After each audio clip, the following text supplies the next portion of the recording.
time for healing is over. The challenge is about to begin again, today on ESPN Speed World. Every 10 for the human race.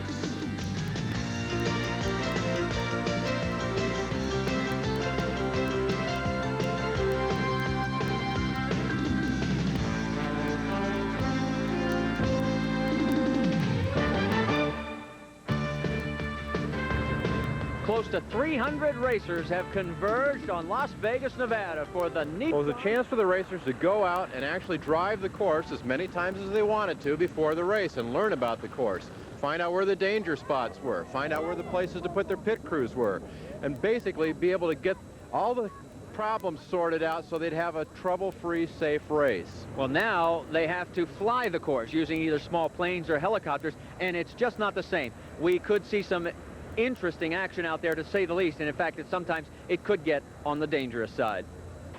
Well, the convention center parking lot in Las Vegas has been turned into a raceway carnival. This is a unique opportunity, Marty, for the fans to get up close and personal, as they say, with the race cars and the drivers. And they also have the opportunity to take a look at the latest developments in the sport of off-road racing. For some, it's a chance to have some fun with the family. This is definitely a family sport. Could be a future driver sitting right there. Others, like Jean-Claude Vicky and Jean-Paul Fourclaz, who are from Switzerland and racing in the Nissan 400 for the first time, well, it's a chance for them to check out the equipment and get pointers on what to expect. You can also get your picture taken with one of the beauty queens or a race driver. Just ask Rod Hall.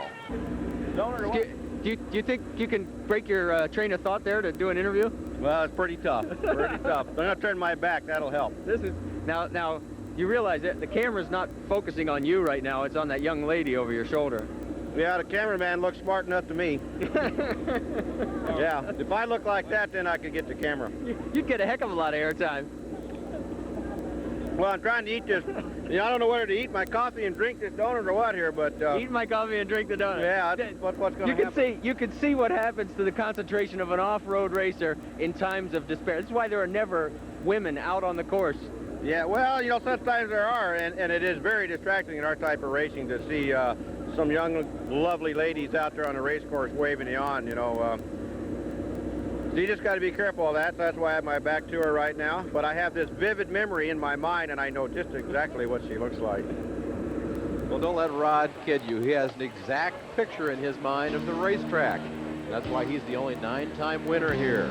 Stay with us. We'll have more from Las Vegas right after this. The Nissan 400, and you're looking at the Las Vegas International Speedway. That's the site of the start and finish of today's race. And Jerry, while we've got an opportunity, let's take a look at the entire course. Well, the first and worst section of the course that you see there is the rock garden. Seemingly endless gullies and boulders, very dangerous through there. Paiute Wash is no place for people who get car sick easily, and terminal velocity is very fast but silty and rough in places with plenty of gotchas. Pulling into the staging area now, the first two vehicles off the line, that's Jack Johnson, and alongside will be Eric Harris. Before we get underway, let's take a look at what the drivers can expect to face as far as race conditions. Temperature will range between 65 and 75 degrees. Humidity will be 20%, and the winds will be from the south at 10 miles per hour. Now, a 20% chance of rain, which is actually high for this time of the year, Jerry. Yeah, I don't think we'll see any rain out here today, though. Well, the great shots from above the course, and there's the brave soul who is giving you those pictures. That's Robbie Brooks and pilot Mel Kane. While we have a chance, let's talk to Jack Johnson about being first off the line. Well, we're just going to try and go out at a good, strong pace and try and keep the truck together, get to the end. I think if we make it, we can be right in there in the hunt and maybe pull off a surprise win for these guys. This is one-on-one race. You think you've got a good chance of winning that? I think I got a good chance, especially up here. I got such an advantage with no dust for the first lap. If I can parlay that into a good, strong finish, I think everything will go in my favor and I can pull it off. Well, further back, other drivers now are getting ready, and there is Rod Hall, who still has a smile on his face. Well, we're just about ready for the green flag back up front. That is Jack Johnson on the far side taking the early lead against Eric Harris. And Jerry, we ought to explain what happens here in the Speedway. Well, there are two ways around this part of the course.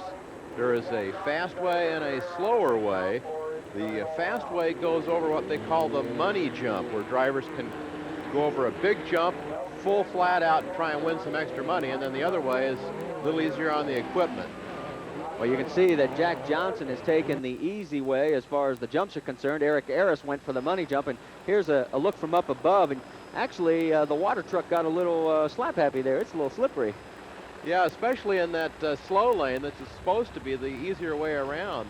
Jack's powering through there pretty well right now, but you see the area that he's running in is a little drier than out wider. Well, what happens from this point on, this is the last turn in the speedway, and Jack Johnson will move up to what will end up being the finish line right there. He'll turn right and head out into the desert for the first of 4 laps. And already underway a little further back, defending champion Ivan Stewart.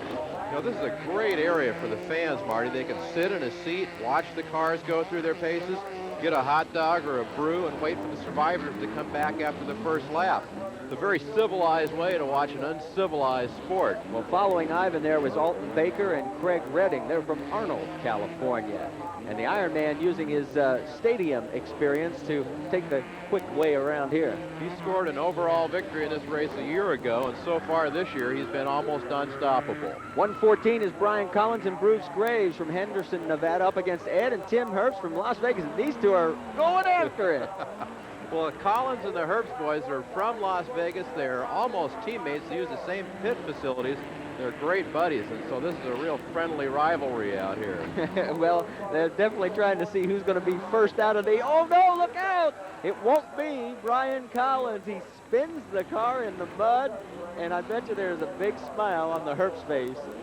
The height of embarrassment. The only thing worse than doing that with your friends there is doing it on national TV. Well, let's move into Class 8 now. Two-wheel drive heavy metal. On the far side is Scott McMillan. 801 is Mel Vaughn and Roger Roth. Now, McMillan's truck was purchased last year from Dave's shop, and it was a winner out here in the Nevada desert. Scott's first race in the truck was at the Parker 400, and he almost won that race. Well, you can see Scott is going to go for the money jump. Now watch for the grid lines on the landing area. That's how they measure it, and that's going to be far short of what it's going to take to win this event, because last year, this man, Robbie Gordon, literally exploded over the jump, and I guarantee you he's probably going to go for it again. He's going to attack that money jump. Look for him to drive that 4,100-pound truck like a sprint car through here, trying to get some distance. Look at the front wheel up carried on the left front side, and whoa, much further. And a good round of applause from the crowd as they loved it.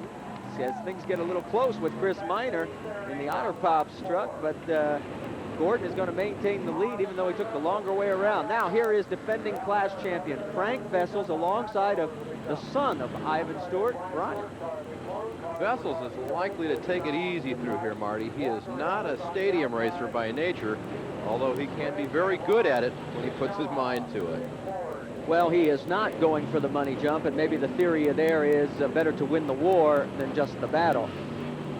Frank Vessels getting a little sideways, though, on the last of 2 turns before he heads out into the desert. We move into Class 7. On the far side is Larry Ragland.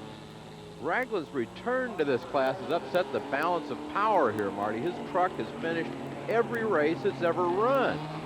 And that puts the pressure on defending class champ Roger Mears and his arch rival, Manny Esquera, to also finish every race. Well, he's already pulling away from Kim and Adel Moore, and they're behind in the Ford Ranger at this point. Also, we should point out, Ragland is carrying our in-car camera today.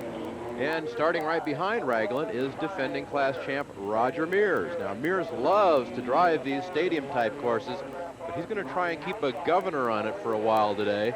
The veterans out here know that this course will take its toll on most of the competitors early on, but later the survivors will go at it with everything they've got left.